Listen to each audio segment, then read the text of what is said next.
আসসালামু আলাইকুম রহমতুল্লাহি বারকাতুহু। আশা করছি তোমরা অনেক অনেক ভালো আছো। তো আজকে আমি তোমাদের জন্য আবার একটা সুন্দর ভিডিও নিয়ে এলাম। এখানে আমি বানাবো একটা ম্যাঙ্গো, বানাবো একটা কেরি ডিজাইন বানাবো সম্পূর্ণ গোল্ড কালার দিয়ে। আর এখানে আমি বল চেন আর স্টোন চেন ইউজ করেছি। তো কীভাবে আমি ডিজাইনটা আমি বানাচ্ছি তোমরা শুরু থেকে শেষ অবধি দেখতে থাকো। আশা করছি তোমরা এই ভিডিওর মাধ্যমে অনেক কিছু শিখতে পারবে।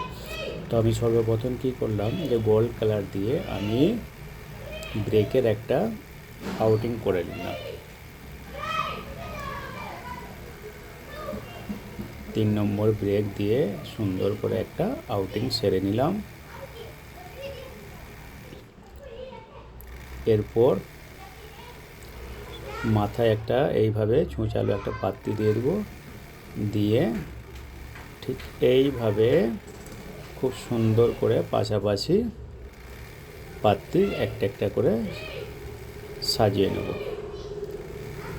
তো ততক্ষণ এটা করতে করতে, তো পেজে নতুন হয়ে থাকলে পেজটা ফলো দিয়ে রাখো, আর যারা অলরেডি ফলো দিয়ে রেখেছো তাদেরকে অসংখ্য ধন্যবাদ।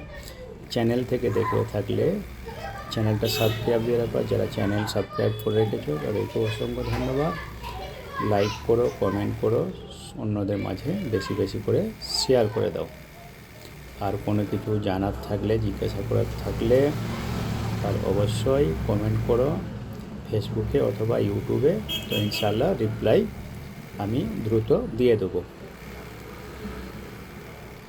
যে কোনো কাজ বিষয়ে কোনো কিছু যদি জানার থাকে তো রিপ্লাই আমি ইনশাআল্লাহ দিয়ে দেবো কমেন্ট করলে।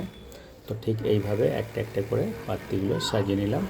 আর আমি এখানে 12 ইঞ্চি ফ্রেম ইউজ করেছি। পিঙ্ক কালার একটা ফ্যাব্রিক নিয়েছি, এটা ব্লাউজ পিসের যে হাতা হবে, হাতাতে এই ডিজাইনটা হবে। আর মোবাইল ইউজ করেছি ভিডিও শ্যুট করার জন্য, স্যামসাং মোবাইল। তো ঠিক এইভাবে বল চেনটা লাগিয়ে নেব। ভিডিওটা স্কিপ করার প্রয়োজন নেই, ভিডিওটা খুবই শর্ট ভিডিও, 3 মিনিট 27 সেকেন্ডের ভিডিও। তো আশা করছি এখানে স্কার্ট করলে বা স্কিপ করলে অনেক কিছু হয়তো কাজ এমনও আছে যেগুলো খুবই গুরুত্বপূর্ণ, সেগুলো বাদ পড়ে গেলে তাহলে যারা শিখতে চাইছো কাজ, তো এখানে শিখতে পারবে না।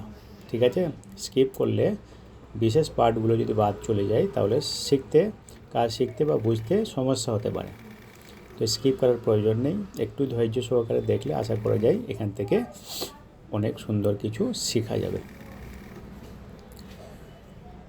তো ঠিক এইভাবে স্টোন চেন এইভাবে বসিয়ে নিলাম।